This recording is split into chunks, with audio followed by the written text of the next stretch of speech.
Kamu cepat memahami orang lain. Perubahan kecil saja kamu langsung sadar, sikap orang gampang kamu baca. Dalam ilmu psikologi, ini tanda kepekaan tinggi. Banyak ahli bilang, orang seperti ini biasanya punya jiwa yang dalam. Tapi disinilah ujian jiwa terpilih. Kamu sibuk membaca karakter orang lain, sampai lupa mengevaluasi diri sendiri. Filsafat mengingatkan, menilai orang itu mudah, berkaca itu berat, karena ego selalu ingin merasa benar. Dalam ilmu agama, para ulama menjelaskan, jiwa yang dipilih Allah bukan yang paling tajam menilai manusia, tapi yang paling rajin bermuhasabah. Karena tugas jiwa terpilih bukan mencari siapa yang salah, melainkan membersihkan hati, lalu berserah penuh kepada Allah.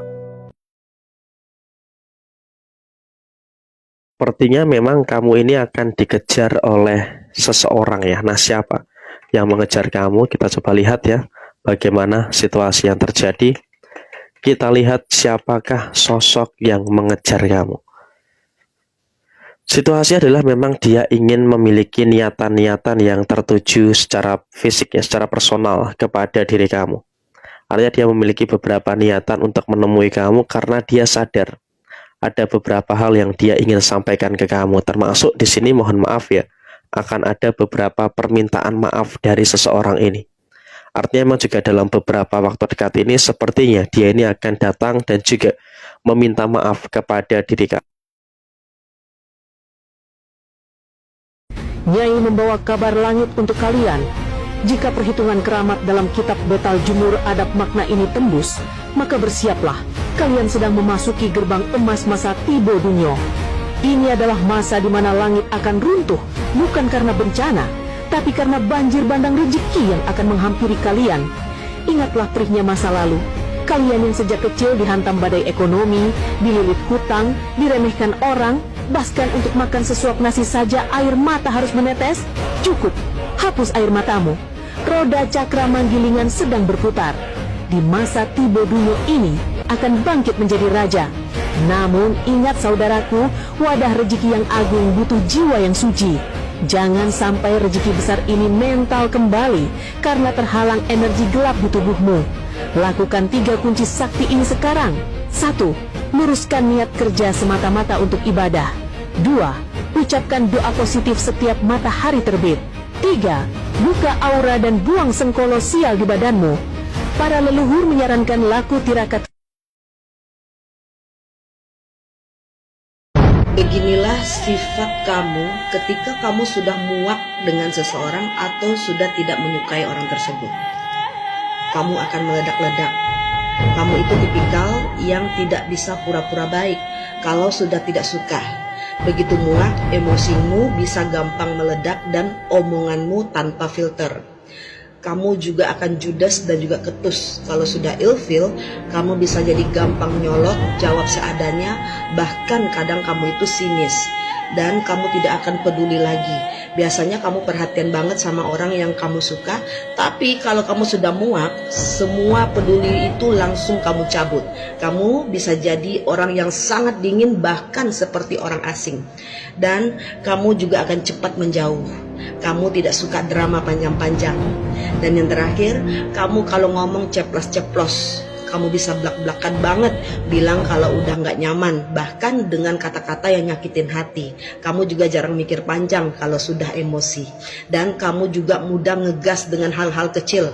Hal-hal remeh pun bisa jadi pemicu kamu ketika kamu akan marah besar kalau kamu sudah muak. Jadi kesannya kamu itu seperti ribut terus padahal cuman masalah sepele.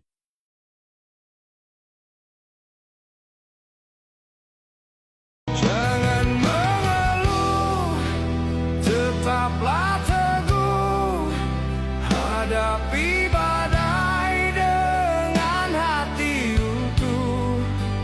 Pelangi datang setelah peluh, harapan tumbuh, hidup tak rapuh.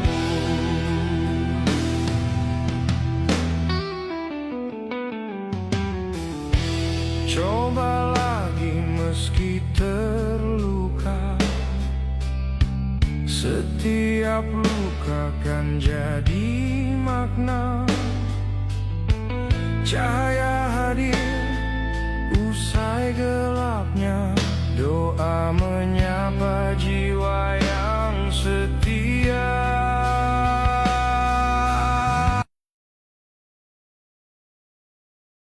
Saat kamu tenggelam, yang kamu butuh itu tangan, bukan ceramah cara berenang. Lagi sekarat, malah disuruh sabar. Lagi lapar, malah dikuliahi soal kerja keras. Lagi tenggelam, malah diteriakin, gini loh caranya berenang. Kadang empati itu nggak butuh kata-kata. Cukup hadir, cukup bantu, cukup diam tapi nyata. Pernah merasa tenggelam tapi nggak ada yang bantu? Ceritakan di komentar. Tag teman yang pernah hadir saat kamu hancur. Ucapin terima kasih. Saya hidup itu nggak punya rencana dan nggak punya target setelah saya tahu ilmunya dunia. Karena apapun yang saya rencanakan itu nggak pernah terjadi. Dan apapun yang saya target itu nggak pernah tercapai. Jadi saya bilang tadi itu, nek kowe duwe keyakinan, ikutin alurmu. Yang penting ada filosofi Jawa itu, ada 3 hal filosofi Jawa yang mungkin ini entah orang Jawa mungkin yang nonton tahu ini satu. Sirno dalane pati, nur sifat luber tompo kebek. Sirno dalane pati, hilangkan apa yang harus kamu hilangkan untuk jalan matimu itu enak. Kalau orang Islam husnul khotimah. Sirno dalane pati, hilangkan apa yang harus hilangkan, rasa iri, dengki, takabur itu hilangkan. Enak kita jalannya, mati pun kita husnul khotimah. Kalau kita masih punya penyakit hati itu, intinya penyakit hati itu sirno, hilangkan penyakit hati itu. Dalani pati kepena. Nur sifat, jadilah orang yang bermanfaat. Kenapa? Nur sifat itu adalah sifat cahaya. Cahaya itu lampu, walaupun dia harus panas, tapi tetap berusaha menerangi di sekelilingnya. Jadilah orang bermanfaat untuk sekelilingmu.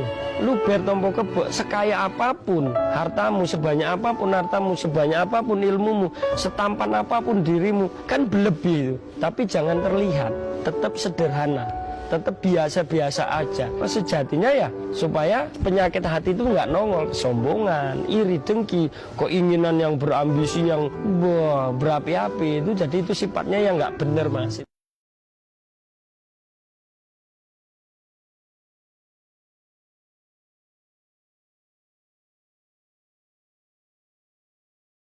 Tetaplah kuat. Ketika hidup memberimu 100 alasan untuk putus asa dan menangis, maka tunjukkan pada hidup bahwa kamu punya 1.000.000 alasan untuk tersenyum dan tertawa. Hidup itu sederhana. Sayangi yang menyayangimu. Hormati yang menghormatimu. Hargai yang menghargaimu. Lupakan yang melupakanmu. Acuhkan yang tak memperdulikanmu. Tinggalkan yang memusuhimu. Semua ada waktunya, dan tak perlu bertanya kapan. Tak semua yang kita inginkan langsung dikabulkan Tuhan. Cukup jalani semampunya, nikmati seadanya dan syukuri segalanya. Sebab Tuhan akan mengabulkan segala doamu bukan dengan cara yang cepat, melainkan di waktu yang tepat. Jadilah seperti udara, tak tampak tapi menyertai. Kesabaran dengan keluarga adalah kasih. Kesabaran dengan orang lain adalah hormat. Kesabaran dengan diri sendiri adalah keyakinan. Kesabaran dengan Tuhan adalah iman. Janganlah terlalu mengingat masa lalu, karena itu akan membawa air mata. Janganlah terlalu memikirkan masa depan, karena itu akan mendatangkan ketakutan. Jalani hidup saat ini dengan senyuman, karena hal itu akan membawa keceriaan. Ingatlah, rencana Tuhan pastilah yang terbaik.